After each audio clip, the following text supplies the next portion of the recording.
Alright, what's going on everybody? Doc here, Average Gamer Guys, and we are bringing you another deck build, Captain Cutter this time. So again, we're doing a whole series on each of the leaders, both for the UNSC and for the Banished. So we're going to follow it up today with Captain Cutter. We'll go in-depth deck build for him. Just Doc today. Sloth had some things going on, real world stuff going on, so he will be joining us for I think the last two of these videos. So hopefully you guys don't mind that. So we're going to hop right into this.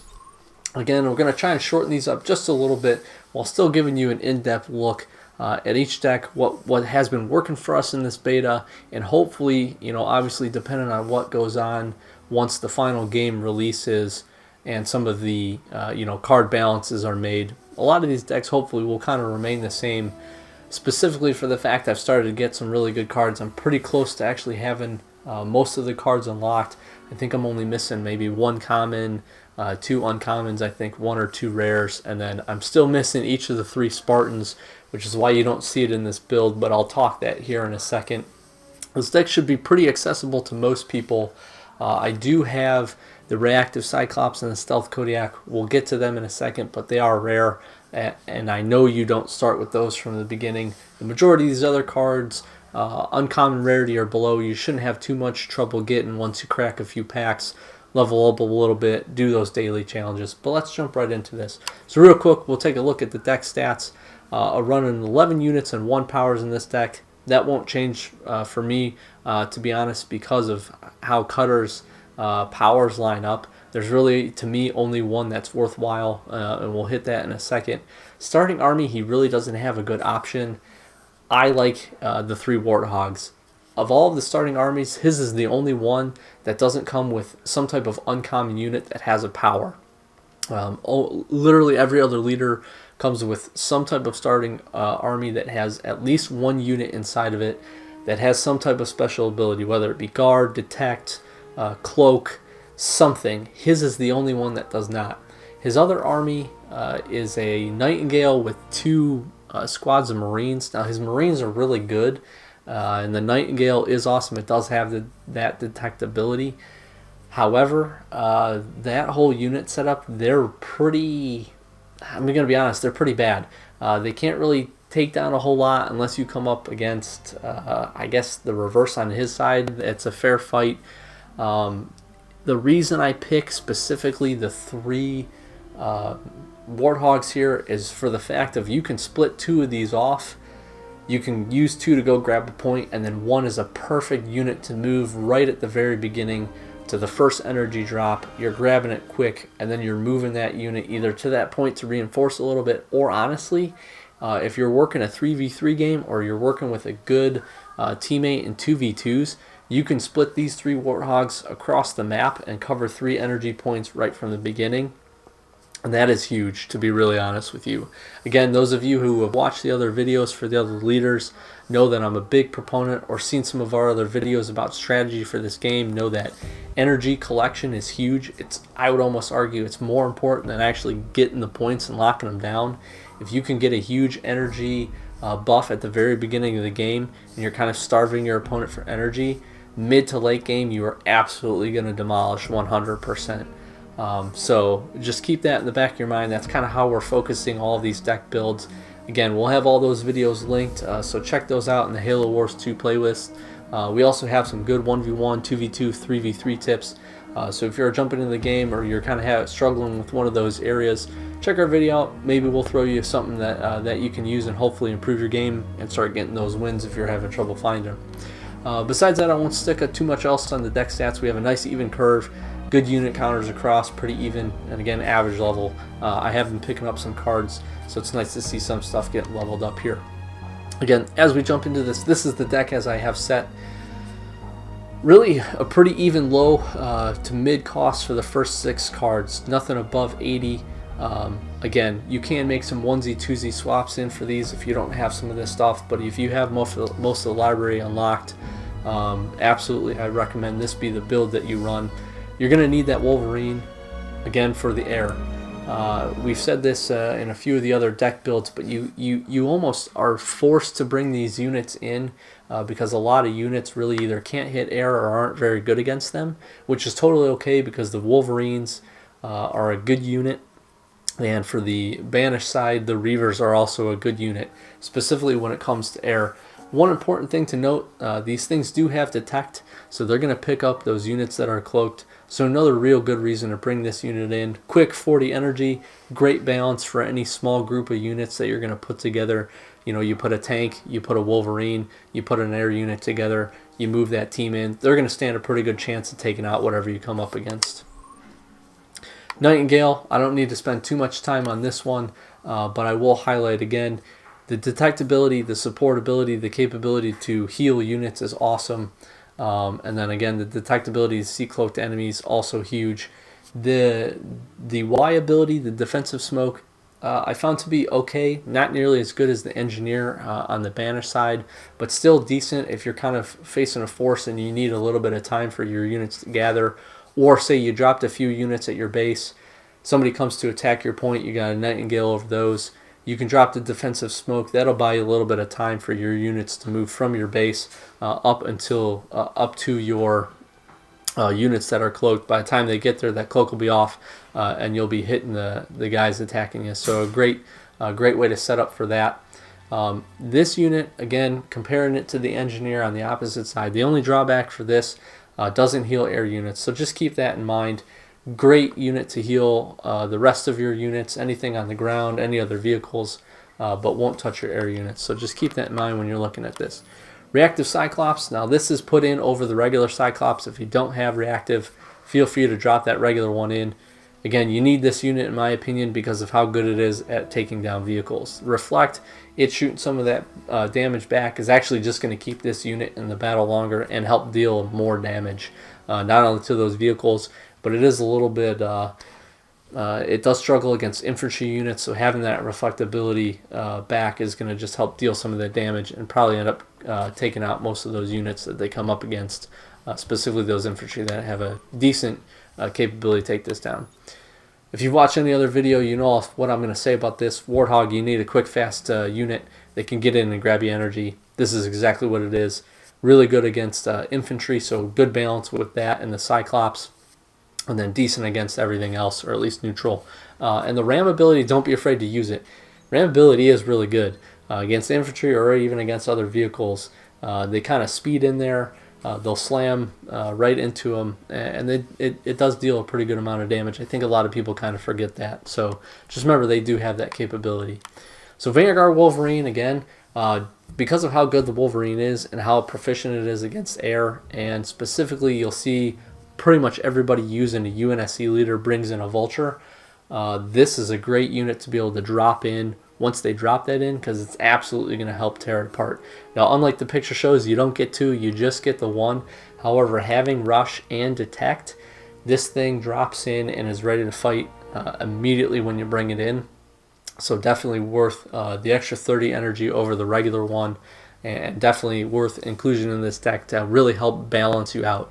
Cutter seems to be a very well balanced deck and has very well balanced units throughout, as long as you find the right mix. And again, with the right mix, Veteran Cyclops, extra health, extra damage. This thing is just a beast. Pair these two up with this one with the Reactive Cyclops, you're gonna have a pretty formidable team capable of taking down Kodiaks, Scorpions, Wraiths, really anything that's coming out of the ground towards you. And at 80 energy, absolutely recommend bringing them in.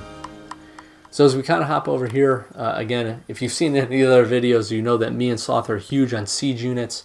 I have both the Kodiak and the Siege Kodiak. Siege Kodiak is specific to Cutter, and I absolutely recommend if you get this card wherever you can find a spot, if you don't run this exact deck, put this card in there, put the regular Kodiak in there.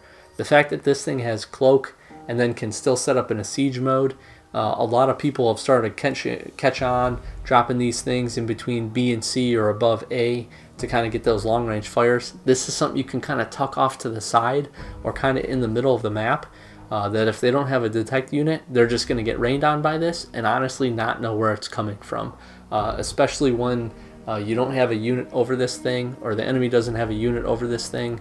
and can't see it, the haze mirage type thing that it has is kind of hard to pick up if you're really not looking for it. And this thing will just literally rain terror down on units, and you don't even have to have them in your sight lines. That's how awesome these units are. So definitely recommend really the 2 Kodiaks in this deck purely for point defense and really setting up your strategy. These are great because at 100 and 120 you're going to be able to bring them in pretty regularly, especially as you get to the mid and the late game, as long as you're having a focus on collecting energy. So absolutely recommend bringing these in. Scorpion, great all-around unit, heavy tank. It's going to get in there. It's going to deal a lot of damage, and it has a lot of health. I don't think I really need to say too much more about that. If you got this, put it in there. Now, Trooper Hornet, this is something that we've kind of play tested around with. And a unit, really, we were trying to see how we like the Last Stand ability.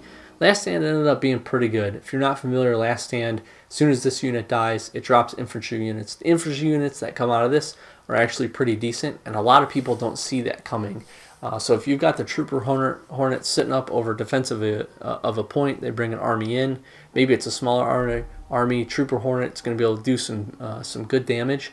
Say it does get destroyed, it's still dropping in 3 sets of Marines down there. They're going to be able to contest that point, and a lot of people might have already even moved on, thinking that your units might be dead. So kind of a neat ability. I do like it. This is also a great unit because it is an air unit and it moves so quickly. You're going to be able to get it over to points. So if they're pushing their whole army from one point to the other to kind of make that big push, this is a great unit to drop into your base. Just kind of fly over, grab that point. If it gets destroyed again, it's going to drop those units and be able to contest that point. So I absolutely recommend having this in there. And then again, this just kind of plays to the balance of having a good balance set up with Cutter that's capable of really holding its own in any situation. And then the Vulture. Got to have the Vulture. This is really your top end. This is your tank. This is the thing that's going to deal the most damage for you. The Phoenix missile ability is absolutely awesome. So make sure you guys are hitting that Y button when you got this thing selected, specifically on a unit that has a lot of health, like a Scorpion, or if they have like a Kodiak or a Reaver that needs to get taken out, that's a perfect target for it. The amount of health this thing has really balances out with how slow it is. So my one recommendation when you're using this deck and you're using this unit specifically, keep an eye on it. If you can keep these things alive and you can get 2 or 3 of them over a point, there's not a whole lot the enemy is going to be able to do to take these down. Again, because there are so few units that are really good against air. If they start to roll army in and you see they've got some Reavers or some Kodiaks, you focus on those with the missiles, you hit those. This thing's pretty much going to be able to mop up just about everything else, as long as you kind of keep an eye on it and you watch its health. So absolutely recommend having this in here. And then as far as the one power we have, close air support, to be honest, again, I wasn't a huge fan of any other Cutter's powers. He does have a missile strike that's okay. It allows you to direct missiles in 1 or 2 directions. The reason I'm not a big fan of that one is it takes a little while to set up. This one, you pull it up, you hit A, you're able to drop it over a point. It's going to literally cover the entire point. It brings in a bunch of pelicans in a circle, extends your vision huge, and it's going to deal a lot of damage. Now with this, as with a lot of the higher end powers that each of the leader has that deal specific area damage, you can pull units out of this. This one though I think is better just for the sole fact of these things shoot into the circle and outside of it. So if they start to pull units from the middle of a point away, they're pulling them, say, back towards their base. These things are going to continue to circle that same pattern, but continue to shoot them for a good distance once they get outside of that point. And that's why I'm a big fan of this. 180, this really can be a game changer, or at least a point changer for sure. If you're trying to make a big push and you got the energy again, you're kind of mid to late game, this is great to kind of mop up those units or weaken them up before you get in there. Or if you're trying to defend a point, you're down to the last few units, but you got the energy, you hit this, you're probably going to survive or stand a pretty good chance of surviving and continuing to contest that point.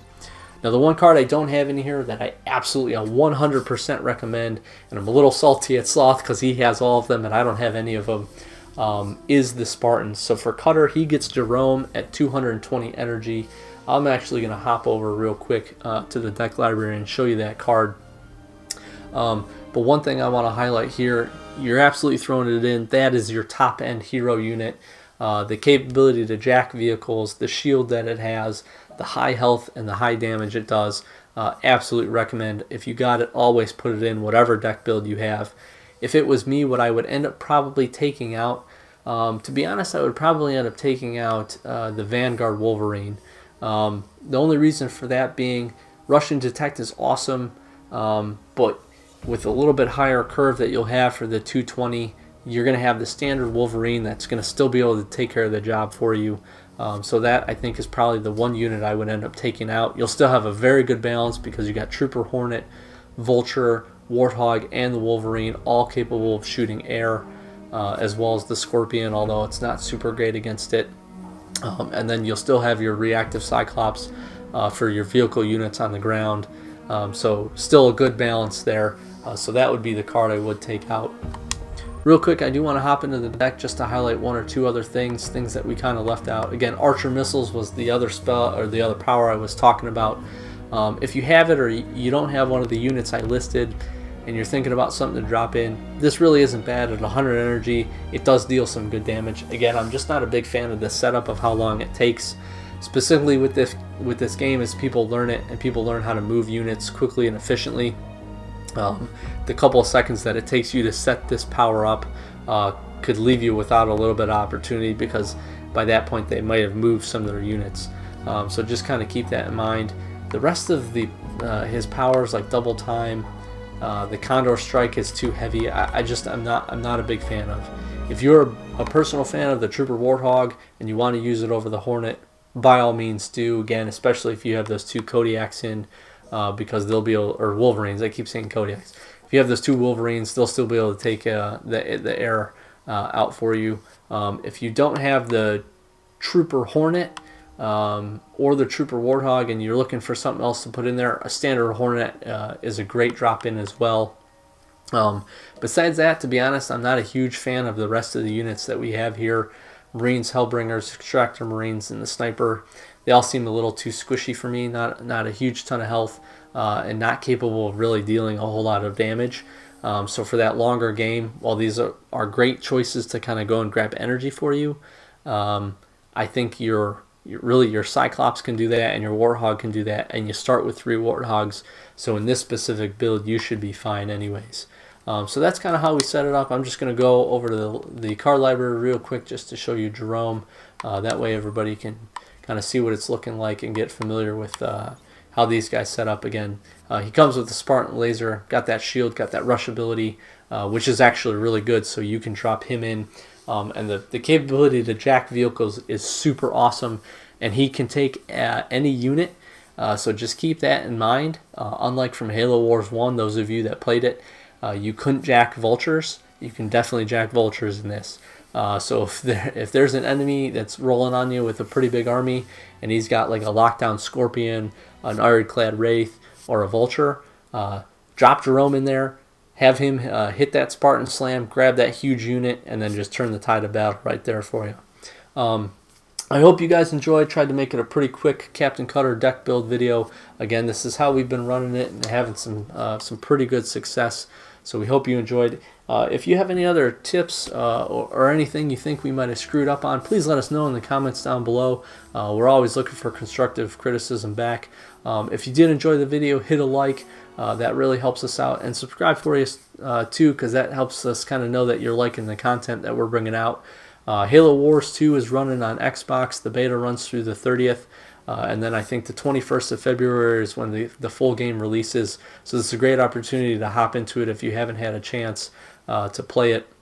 Kind of figure out if you want to pick up the main game. I absolutely recommend it. Even from just playing this mode, I think this game's really going to be awesome.